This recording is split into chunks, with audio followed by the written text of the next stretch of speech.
Shalom, IT lovers of my classes. Welcome to Building Simple Mobile Apps Part 2.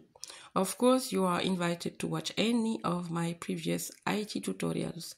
Last week, we could build our first app, a simple chatbot app with Flask. We could create the app and get to see it on our cell phone thanks to our local IP address.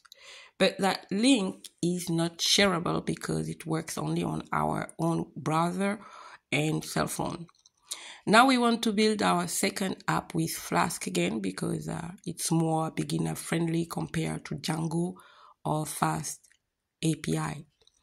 And this one is going to be shareable, meaning that we will be able to share the link of that app with our friends or anywhere we want online.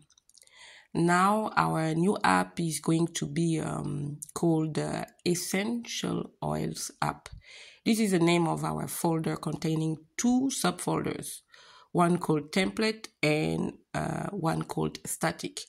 Now template subfolder contains a file called index.html and static subfolder got one file called script.js. Then we got one Python file called app.py and two essential oils pictures.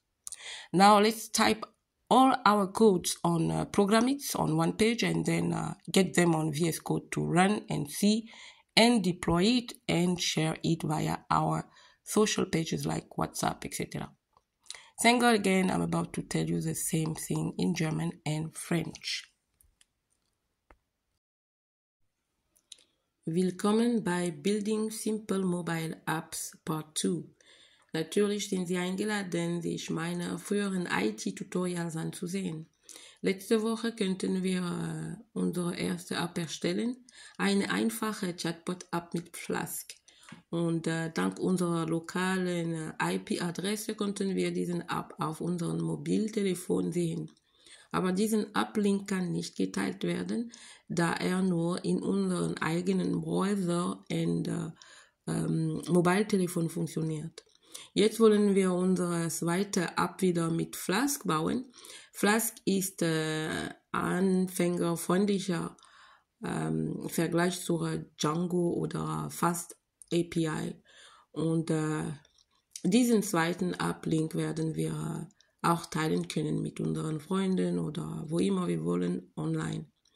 Jetzt heißt unsere neue App Essential Oils App. Das ist der Name unseres Ordners, der zwei Unterordner enthält, ein genannt Template und ein genannt Static. Template enthält index.html-Datei und der Static hat eine Datei mit dem Namen script.js.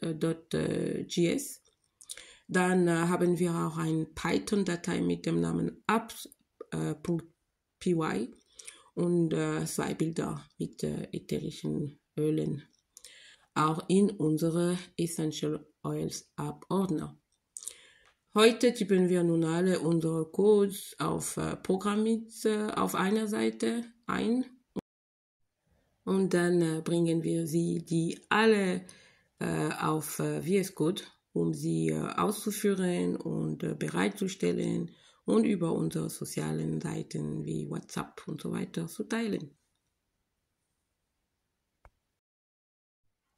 Bienvenue sur Building Simple Mobile Apps Part 2. Bien sûr, vous êtes invité à regarder mes précédents tutoriels informatiques. La semaine dernière, nous avons pu créer notre première application mobile, une simple application chatbot avec Flask. Nous avons aussi réussi à la télécharger sur notre téléphone portable grâce à notre adresse IP locale. Mais ce lien n'est pas partageable car il ne fonctionne que sur notre propre navigateur et notre propre téléphone portable. Donc aujourd'hui, nous voulons construire notre deuxième application avec Flask encore, car Flask est plus convivial pour les débutants comparé à Django ou Fast API.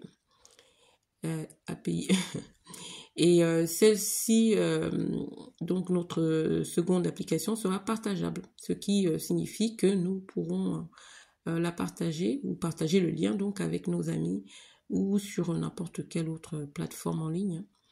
Maintenant, notre nouvelle application s'appelle Essential Oils App. C'est le nom de notre dossier, contenant 2 sous-dossiers ou sous-répertoires. Un appelé template et un autre appelé statique.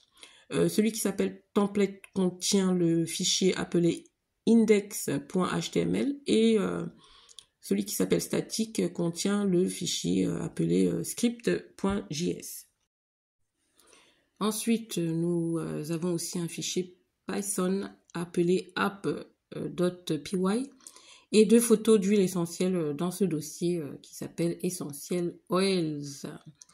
Maintenant, on va tout coder programmer sur une page d'abord, puis on va aller tout insérer sur VS Code pour les exécuter, les voir, les déployer et les partager via nos réseaux sociaux comme WhatsApp, etc.